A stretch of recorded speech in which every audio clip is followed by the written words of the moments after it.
Sabahınız xeyir, gününüz inşallah ki uğurlu olsun.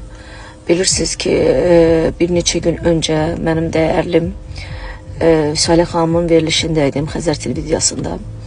Və orada belə bir nüans yarandı ki, və belə bir söz yarandı ki, güyam ki, Türkan xanım Vəlizadə, mənim dəyərlim, efirdə olan xanımlarla, ümumiyyətlə gələn efirə olan xanımlarla tək çıxır, yəni heç vaxt xanımlarla bərabər çıxmır.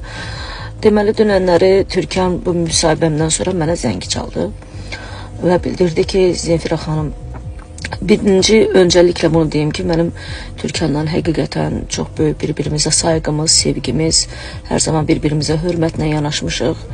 Baxmayaraq ki, Türkan bir neçə bayram məndən balacadır, amma hər zaman mənim bir böyük kimi, bir yaxın kimi, bir bacı kimi həmişə ümumiyyətlə yaxın münasibətimiz olub.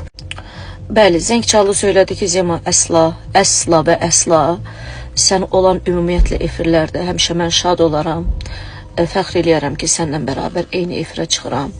Mənim sənin sənəti və şəxsiyyəti və bir xanımlığı və böyük bir hörmətin var. Sən bizim üçün sənətkar xanımsan. Bu yanlış bir şeydir. Mən sənin adını ümumiyyətlə çəkməmişəm və məlum oldu ki, həqiqətən də Türkan xanım mənə deməyib.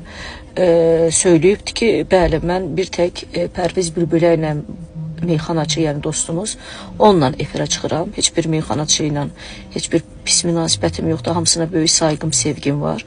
Sadəcə olaraq bu mənim üçün bir qanundur və belə bir özüm üçün, yəni özüm belə istəyirəm ki, bir tək Pərvizlə efirə çıxıram. Meyxanaçı dostlarımızla bərabər.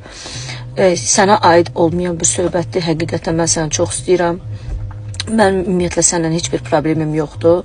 Və həqiqətən Türkanın mənə zəng çalmağı, mənə telefon açmağı məni çox xoş etdi. Çünki yenə də söyləyirəm, bizim illərə söykəniləcək bir münasibətimiz, bir bağımız var. Bu sənətdən də əlavə bir dostluğumuz var. Həqiqətən çox qırılmışdım, çox qəlbim incimişdi. Nə yaxşı ki, Türkan mənə özü zəng elədi və söylədi həqiqətən ki, Sema, əsla mən sənə qarşı bu hörmətsizliyi etmərəm.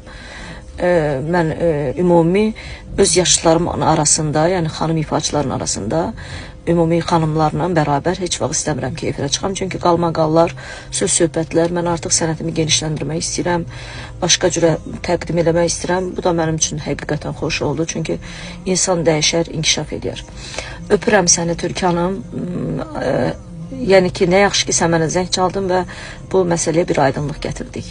Var olun, bu arada dostlar, Yalçın Oğur'un verilişini izləyin.